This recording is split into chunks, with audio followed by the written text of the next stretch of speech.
வணக்கம். தினம் ஒரு குட்டிக்கதை. கடைசி இலை, லாஸ்ட் லீஃப் என்பது ஒரு ஆங்கில கதையின் தலைப்பு. இதன் கதாநாயகி ஒரு நோயாளி மருத்துவமனையில் சிகிச்சைக்காக சேருகிறாள்.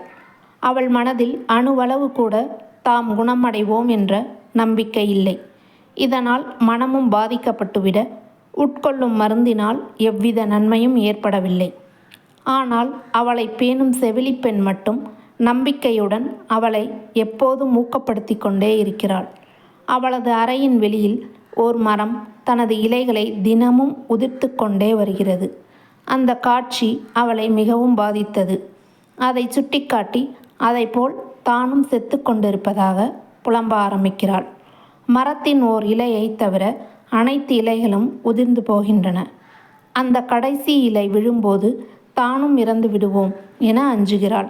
சோகத்தின் பிள்ளையாய் மாறிக்கொண்டே வருகிறாள். செவிலி எவ்வளவு தைரியம் சொல்லியும் அவள் நம்பவில்லை. நாளை காலை கடைசி இலை உதிரும்போது தானும் உதிர்வோம் என்றே நம்பினாள்.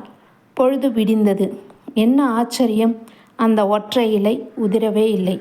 இதை கண்டதும் அவளுக்கு மகிழ்ச்சி பிறந்துவிட்டது. நம்பிக்கை விதை முளைவிட்டது. அந்த ஒற்றை இலை போல் தானும் வாழலாம் என எண்ண ஆரம்பித்து விட்டாள். மருத்துவரோடும் மருந்துகளோடும் நன்கு ஒத்துழைத்தாள். விரைவில் குணமடைந்தாள். அவள் வீட்டுக்கு செல்லும் நாள் வந்தது. செவிலி வந்து அவளை மரத்தரையில் அழைத்து சென்றாள். அந்த ஒற்றை இலையை பறித்து அவளிடம் தந்தாள். அது வெறும் துணியில் வரையப்பட்ட செயற்கை இலை என்பது தெரிகிறது. அதை அந்த செவிலி மரத்தின் கடைசி இலை உதிர்வதற்கு முன் ஒரு ஓவியனை கொண்டு வரைந்த இலையை மரத்தில் பொருத்தியிருந்தாள். அது அவளது நம்பிக்கையை வளர்க்கும் கருவியாக வெற்றி பெற்றது. பார்த்தீர்களா, நம்பிக்கை என்னென்ன செய்கிறதென்று. திடமான உள்ளமும் தன்னம்பிக்கையும் இருந்தால் உடல் என்ன, உலகையே வென்று காட்டலாம். இதை உண்மை என்று நம்புங்கள். உடலும் உள்ளமும் ஒன்றோடொன்று தொடர்புள்ளவை. அங்கே சிறு நம்பிக்கை தூறல் பட்டாலே போதும், செடிகளும் பூக்களும் பூத்து குலுங்க ஆரம்பித்துவிடும். படித்ததில் பிடித்தது.